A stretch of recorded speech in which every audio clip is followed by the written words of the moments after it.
Welcome to BrandZ and an explanation of our methodology. We begin with a brief introduction that answers three fundamental questions. Why is brand important? Why is brand valuation important? Why is BrandZ the definitive valuation tool? Importance of brand. Brands embody a core promise of values and benefits consistently delivered. Brands provide clarity and guidance for choices made by companies, consumers, investors, and other stakeholders. Brands provide the signposts we need to navigate the consumer and B2B landscapes. Importance of valuation. Sustaining business performance requires measuring it. That principle applies to brands. Brand valuation is a metric that enables the brand owners and the investment community and others to evaluate and compare brands. Brand valuation enables faster and better informed decision-making because it helps identify where value is derived. BrandZ is the only valuation tool that peels away all of the financial and other component factors of brand value and gets to the core, how much that brand alone contributes. We call this core brand contribution. It's the secret sauce. Here's how we arrive at it. The process. Brands are usually created by corporations, so think of brand valuation as a two-part process. First, we calculate the financial value created by a corporation.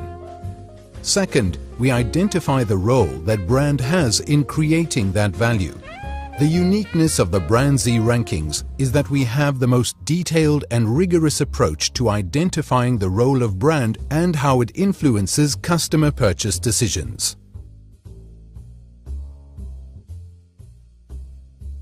Defining terms.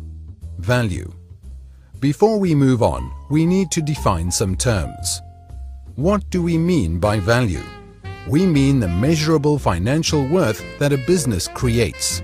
Value is generated with the help of assets, and assets are valuable only if they can generate profits or earnings. Measuring that value, however, is not about earnings in the past or even in the present.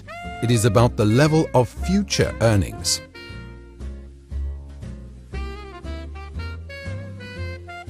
Assets.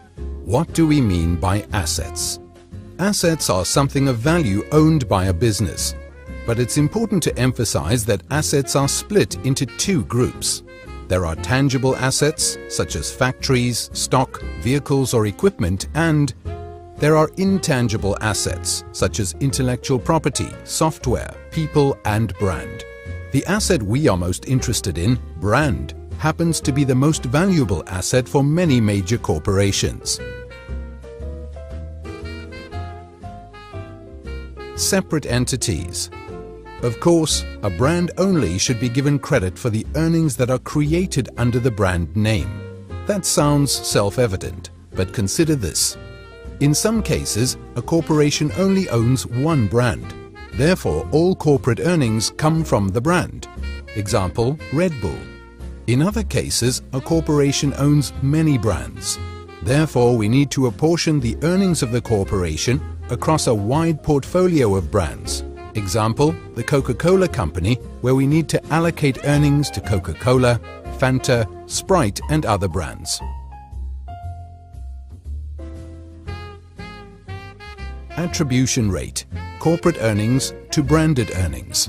To make sure we apply the relevant portion of corporate earnings to the brand, we use what is called the attribution rate. The attribution rate is expressed as a percentage. The information for corporate earnings comes from Bloomberg. The attribution rate is sourced from annual reports and other data such as Kantar World Panel. By multiplying corporate earnings by the attribution rate, we arrive at branded earnings. Branded earnings refers to the amount of earnings attributed to a particular brand. So, for example, if the attribution rate of a brand is 50%, then half the corporate earnings are identified as coming from that brand. Brand multiple. calculating future earnings. Now it's time to think about the future.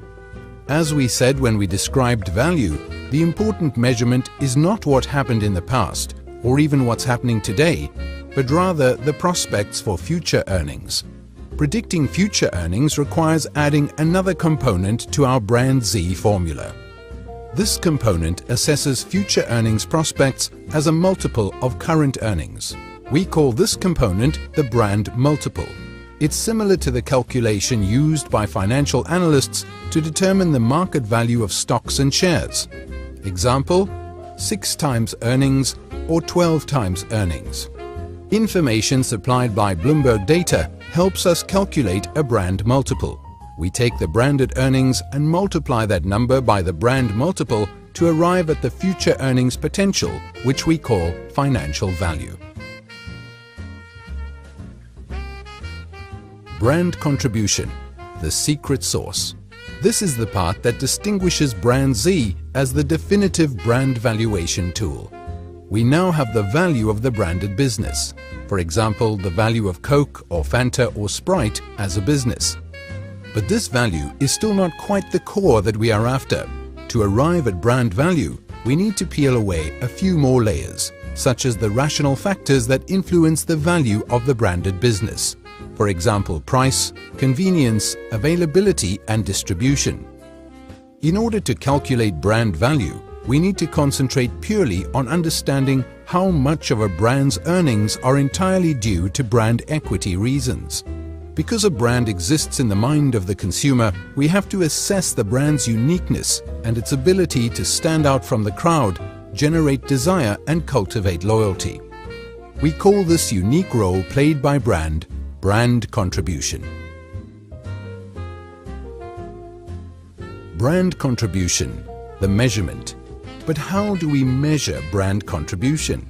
In order to achieve this, we use our unique and proprietary BrandZ methodology.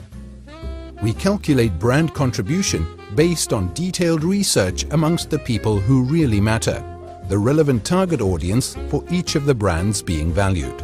The BrandZ approach to brand contribution is quantified and rigorous, and this distinguishes BrandZ from other rankings that rely only on subjective opinion or the views of an expert panel. We obtain this customer viewpoint by conducting painstaking, ongoing, in-depth quantitative research, mainly online but also face-to-face, building up a global picture of brand on a category-by-category and a country-by-country basis. Our research now covers over 2 million consumers and more than 50,000 brands in over 30 countries. This knowledge provides global perspective and enables us to view brand value across countries and categories and over time. We're about to add brand contribution into our formula to calculate the final brand value. But first, let's quickly review. We took branded earnings and multiplied that number by the brand multiple to arrive at expected future earnings potential, which we call financial value. Now we take the financial value and multiply it by brand contribution, which is expressed as a percentage of financial value. The result is brand value, a figure that's expressed in dollars. What's the significance of brand value? Let's go back to the Coca-Cola Company example. We've isolated the equity of the Coke brand from the rest of the value of the corporation and its other brands. The brand contribution of Coke represents a significant source of additional shareholder value that otherwise wouldn't exist. BrandZ Top 100 Leadership. Finally, here are the 3 reasons why this unique approach makes the BrandZ Top 100 the world's most robust ranking of brand value. BrandZ is the only ranking that uses dedicated customer-level research, funded every year by WPP, to identify how the role of brand influences purchase decisions. This means that our measure of brand contribution is the only one that is entirely objective. The BrandZ research methodology has been in use since 1998 and has been sales validated. This means that the causal links between brand strength, sales and profit have been proven over time. BrandZ is the world's most comprehensive source of brand equity knowledge and insight. This means it has unparalleled ability to provide a validated and benchmarked understanding of brand contribution, what it is, what it means, and what it represents for a brand. We hope this short explanation helps you better understand what goes into BrandZ and why we believe that it's the definitive brand valuation methodology. Thank you.